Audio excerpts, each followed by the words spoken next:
Congrats on the win. We'll get started here with questions in the room and then transition to those on Zoom. We'll start here at the front. Jack, obviously with so many games in a short amount of time, there has to be like some sort of planned like substitutions. How do you come to those decisions as a coach? Well, we planned it yesterday, so we were just going through the different scenarios of what we wanted to do.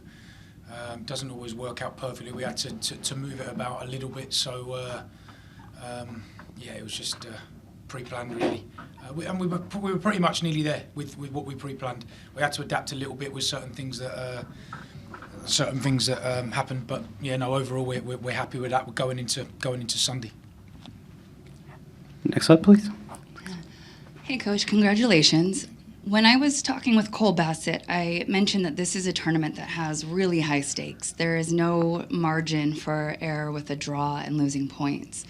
But at the same time, when you put that many points up and the boys start playing like they're having fun, it's this mixed reaction of the seriousness of the moment, but also the joyfulness of the moment. And how do you keep their heads in the game moving in the right direction when it becomes that fun of a game?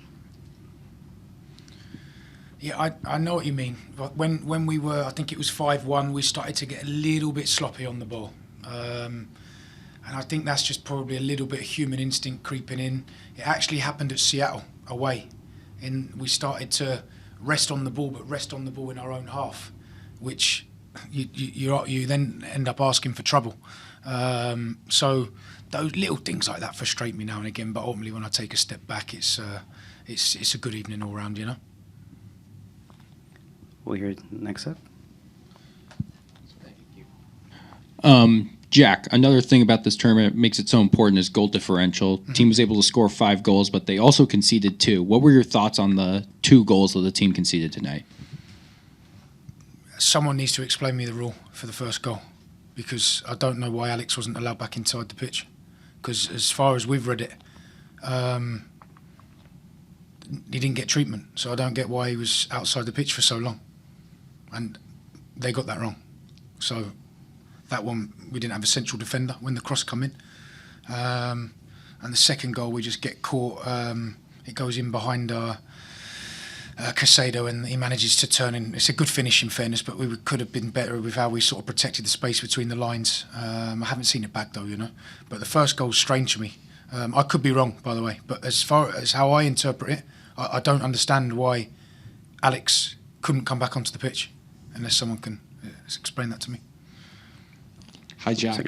With Marti now in town and set to take charge of the first team this upcoming week, you've had a pretty magical run in charge of the first team. What are your thoughts and emotions? Just how would you sum up this time overall? Thanks. No, it's been a good 9 weeks, give or take. The players have created a real togetherness. There's a real good energy in the group. And again, without repeating myself, we said 9 weeks ago that we wanted to create a higher bar for the next incoming head coach, and we've done that. So I think now it will be after Sunday, which will be my last game. It will be a good opportunity for some fresh energy, and Marty will have the group in a good place, and then he goes in whatever direction he wants to go. One question about Sunday. How is James doing, and do you expect him to be in goal for Sunday's match? I don't know the answer until tomorrow. But I know he's still going through the concussion protocol. Hopefully he's available. I was happy for Trey tonight to get some minutes. It's his first minutes in a long time, so that was pleasing. But of course, if Jimmy's available, he's going to play. Yeah.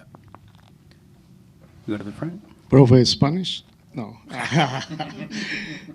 And how do you feel when everybody, the army is changing your name, and what it feels inside of you when you hear that?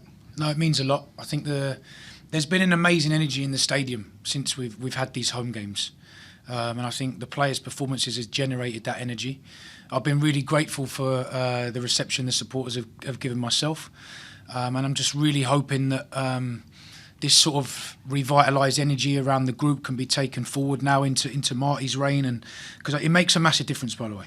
the players speak about it in the week at the training ground after the Seattle game. The noise, the atmosphere, it makes a massive difference, and I know it means a lot to everyone. And I'm really hoping that everyone feels a little bit re-energised and revitalised after the World Cup break, and I'm really hoping that can now continue, and the supporters will get behind Marty the same as they have myself and the team, which I have no doubt that they do that for everyone. So no, it means a lot. It's obviously a nice moment, but more importantly, just how they support the team throughout the game has been amazing, and it's an opportunity actually for me to say a genuine thank you for them for that, because the home games have just filled us with so much energy. So no, it's greatly appreciated. We'll take one last question right here at the front.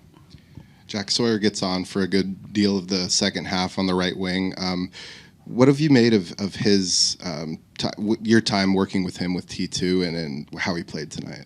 Yeah, it's really, that last step between T2 and when you become that sort of first year professional, if with a first team contract, it's a real difficult space for young players because they're down the pecking order in the roster.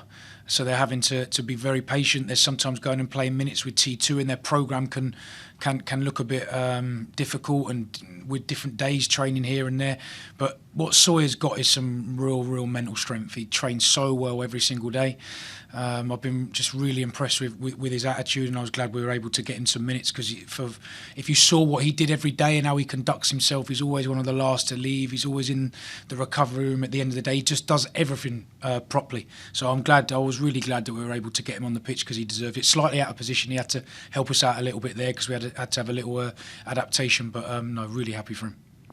And with that, we'll close today's press conference. Thank you, Coach, for the time. Thank you, everyone, for the questions.